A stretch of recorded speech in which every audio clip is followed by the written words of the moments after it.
Yəni neft qiymətləri artdıqca belə müşahidə olunur ki, belə məlum olur ki, neftlə zəngin ölkələrin də real effektiv mübadilə məzənnəsi yüksəlir.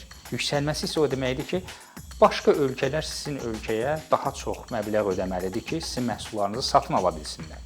Siz rəqabət apara bilməyəcəksiniz dolayısıyla həmin beynəlxalq bazarlarda.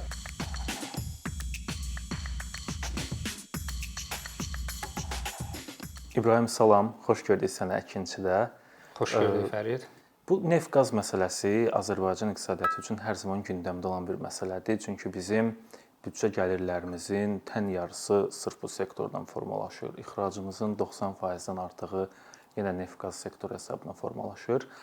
Amma bu neft-qaz heç də hər ölkə üçün hər zaman uğurlu nəticələrə yol açmır. Bununla bağlı iqtisadi ədəbiyyatda xüsusi terminlər var. Məsələn, Holland sindromu.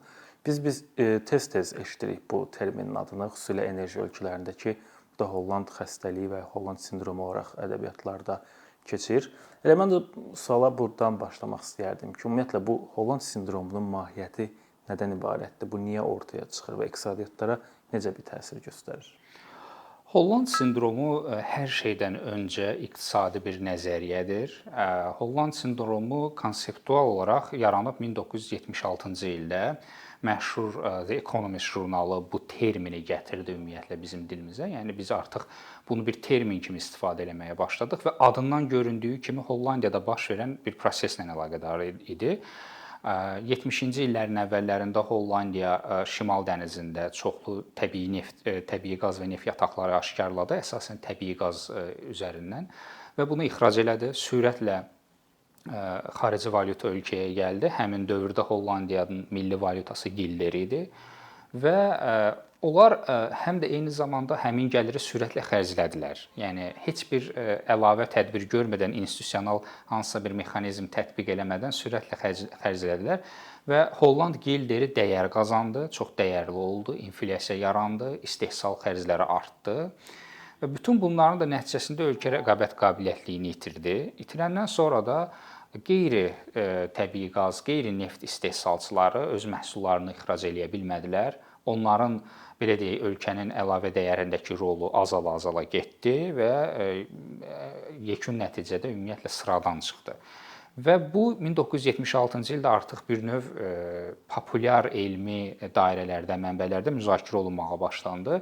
1982-ci ildə isə daha maraqlı hadisə baş verdi. Çünki Avstraliyalı bir iqtisadçı və İngiltərəli bir digər iqtisadçı, soyadları Corden və Neri, bunlar ilk dəfə olaraq açıq və kiçik ölkələrdə, sistemlərdə Holland sindromunun baş vermə mexanizmlərini modelləşdirdilər. Artıq 1982-ci ildə bu rəsmi olaraq elmi ədəbiyyata daxil edildi və mən deyərdim ki, elə 1982-ci ildən bu yana artıq bütün demək olar ki, resurslarla zəngin ölkələr, bəzən isə təbii ki, resurslarla zəngin olmayan ölkələrdə Holland sindromu çərçivəsində araşdırılır. Çünki Holland sindromu o demək deyil ki, mütləq şəkildə neft və təbii qazdan yaranır.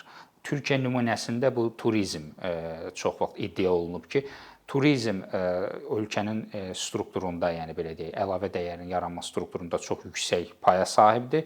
O digər sahələrə mənfi təsir göstərə bilir bəzən və o baxımdan Türkiyədə Holland sindromu var.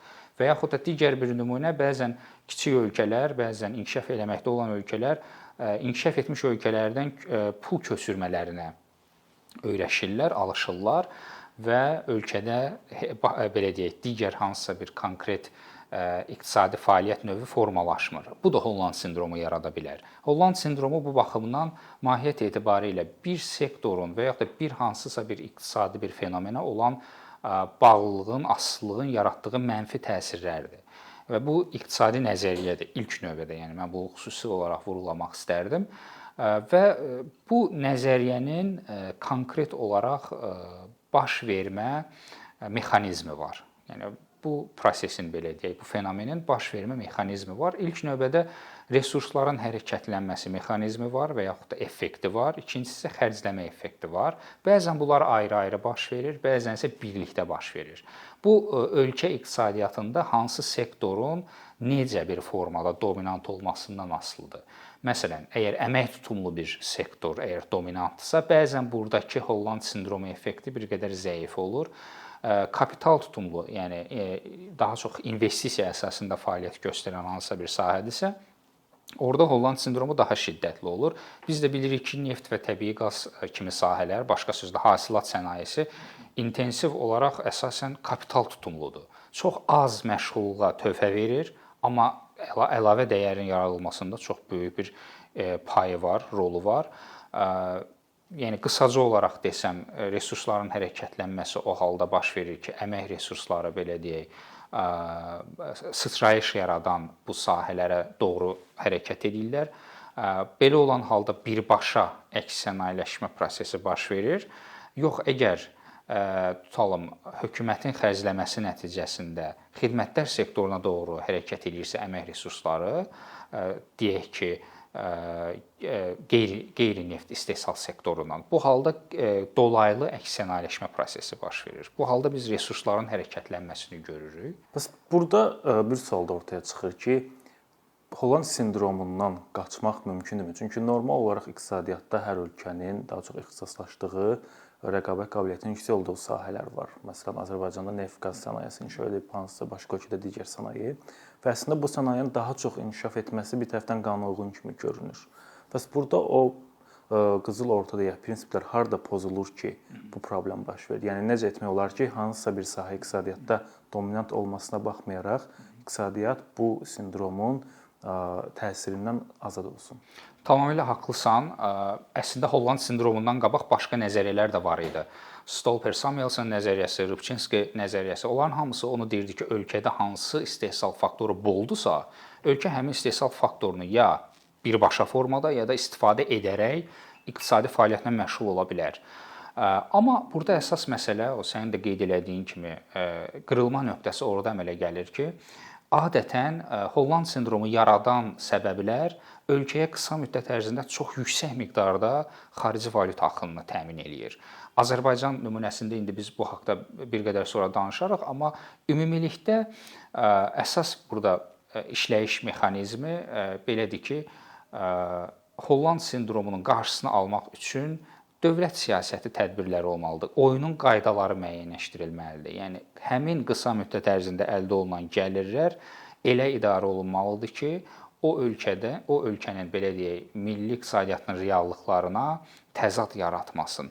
Məsələn, əgər sizin ölkənizin iqtisadiyyatı balacadırsa, kiçikdirsə və onun bu qədər yüksək məbləğdə belə deyək, xarici valyutanı həzm etmə bacarığı aşağıdırsa, deməli onu az miqdarda xərcləmək lazımdır. Bu Çili nümunəsində müşahidə olunub.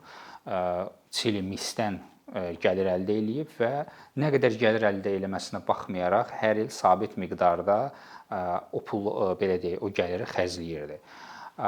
Yəni Holland sindromundan qaçmaq mümkündür. İlk növbədə institusional mexanizmlər olmalıdır, qaydalar dəqiqləşdirilməlidir, sabitləşdirici tədbirlər olmalıdır. Məsələn, neft fondları məhz buna xidmət eləməlidir əsl həqiqətdə və yaradıcı insan faktoru var. Kreativ insan, insan kapitalı məsələləri yenidən iqtisadiyyata qayıtmalıdır. Çünki adətən Holland sindromunu yaradır təbii sərvətlərlə zənginlik reallığı. Elə olan halda yüksək miqdarda bu renta xərclənir, onun üzərində bir yarış əmələ gəlir və insan kapitalı inkişafı kənarda qalır. Yəni insan amili, onun təhsili, səhiyyəsi nəzərə alınmır. Bu da elmi ədəbiyyatda öz yerini tapıb. Çünki resurslarla zəngin ölkələrdə məlum olub ki, baxmayaraq ki, onlar bu qədər gəlir əldə edirlər, təhsilə daha az zamanla daha az xərc çəkirlər və eləcə də səhiyyəyə. Belə bir mənfi əlaqə ona gətirib çıxarda bilər ki, ölkə Holland sindromundan əziyyət çəksin, amma Holland sindromu əslində məsələnin sadəcə bir hissəsidir. Yəni qeyd elədiyim kimi insan kapitalı, siyasi məsələlər, institusional keyfiyyət, idarə etmə keyfiyyəti, bunların hamısı bu mənzərənin bir hissəsi olduğuna görə Məhz onların belə deyək, nəzər mərkəzində olması, diqqət mərkəzində olması bu problemi aradan qaldıra bilər. Biz ilk başda da dedik ki, Azərbaycanda da bu sindrom effektləri müşahidə edilir və tez-tez Azərbaycanın da adlı çəkilir. Holland sindromundan əziyyət çəkən bir növ ölkələr arasında. Bu baxımdan istərdim ki, biz indi də Azərbaycan iqtisadiyyatı üzərində praktik olaraq bu sindromun hansı təsirləri var? Bu gün Azərbaycan iqtisadi reallığında məsələn qarşılaşdığımız hansı çətinliklər məhz bu amillərlə bağlıdır? Məsələn bu hissəsinə toxunsaq əla olardı. Ümumiyyətlə Holland sindromu nəzəriyyəsində Holland sindromunun ən fundamental belə deyək əlaməti mübadilə məzənnəsidir. Düzdür, bunun növləri çoxdur, amma bizim tədqiqatlarda fokuslandığımız əsas növ real effektiv mübadilə məzənnəsidir, hansı ki bu ölkənin rəqabət qabiliyyətini göstərir.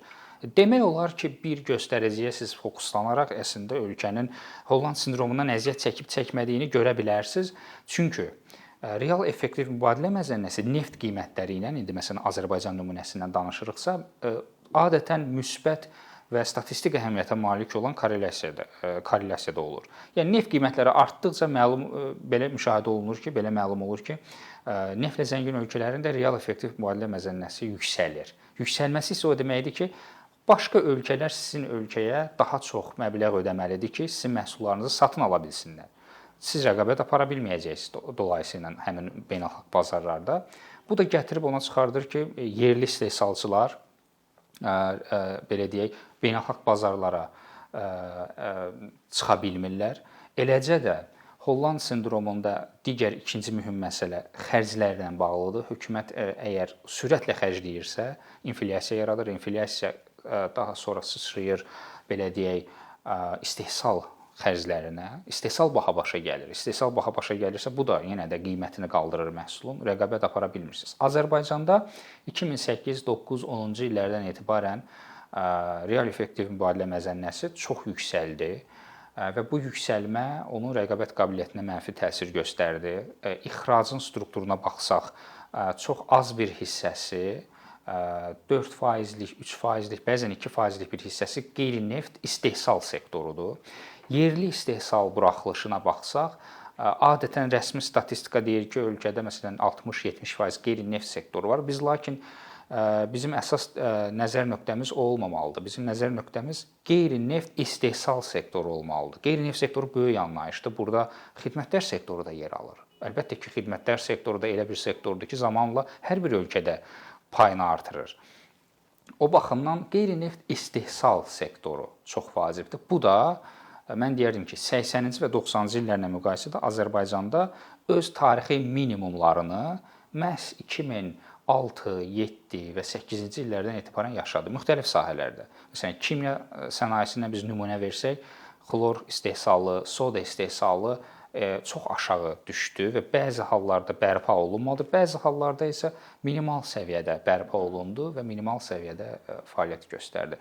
Dolayısıyla qeyri-neft sektorunun aşağıda olması, yəni kiçik paya sahib olması, real effektiv mübadilə məzənnəsinin yüksək olması, inflyasiyanın mövcudluğu və belə deyək, sənin də qeyd elədiyin kimi dövlət büdcəsinin əslində neft pullarından yüksək miqdarda qidalanması elə bu Holland sindromunun ən əsas əlamətləridir.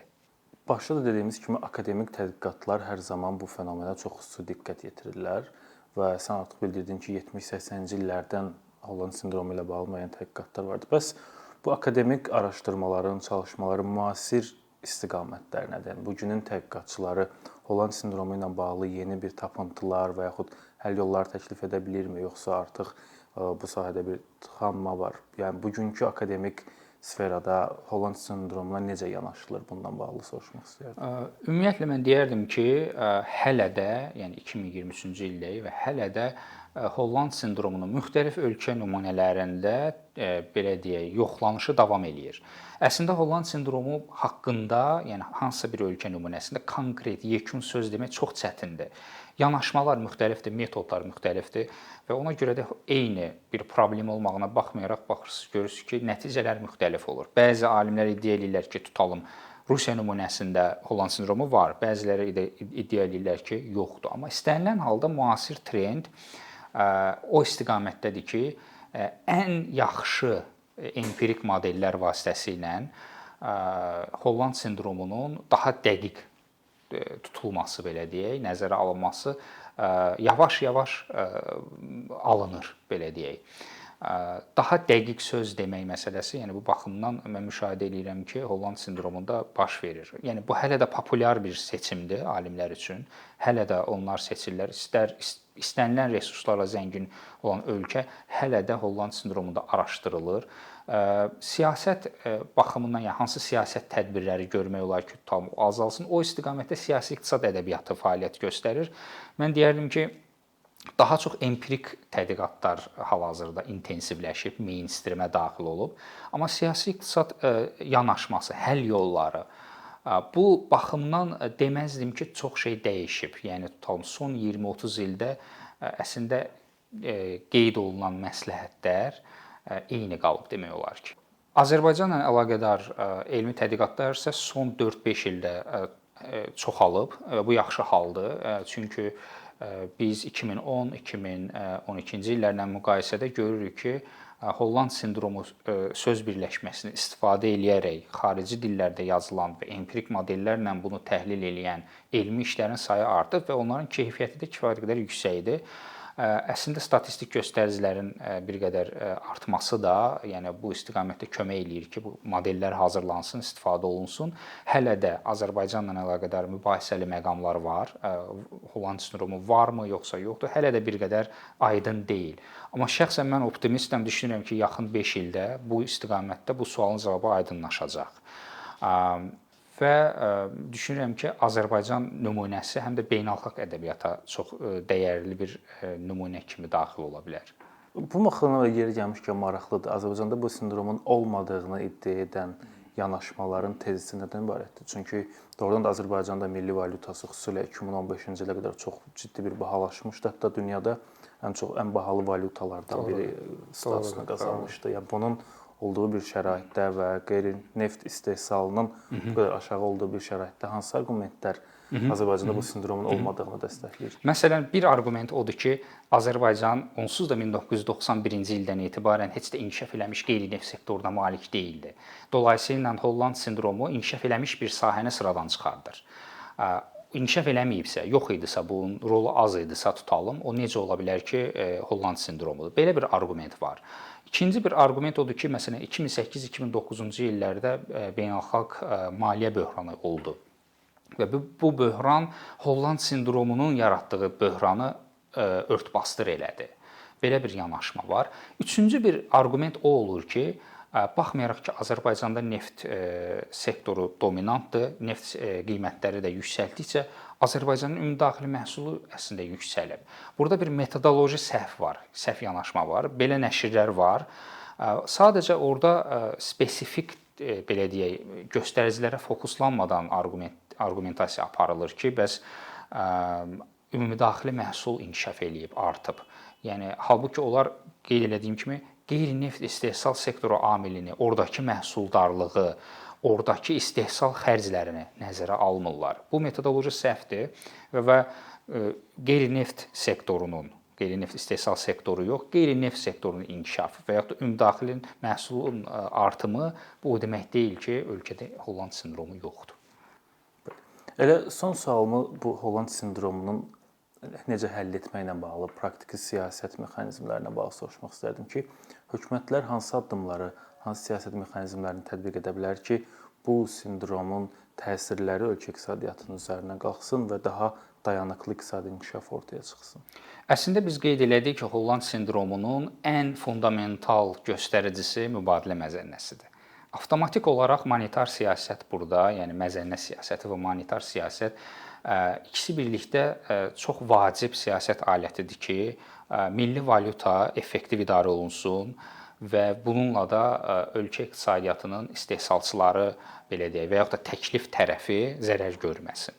Məzənnə siyasəti bu baxımdan çox vacibdir. Yəni bu istiqamətdə Beynəlxalq Valyuta Fondunun işləyib hazırladığı çoxlu metodlar var, mexanizmlər var, amma bir çox hallarda görürük ki, əslində hökumətlər bunu o qədər də istifadə eləmirlər. İkinci bir məsələ sənaye siyasətidir. Sənaye siyasətinin özü elə olmalıdır ki, belə deyək, dominant sektorlar sektorların yanında həm də müəyyən qədər zamanla geriləyən sektorları inkişaf elətdirsin. Yəni bir sahədən o birisi sahəyə müəyyən axın yaransın.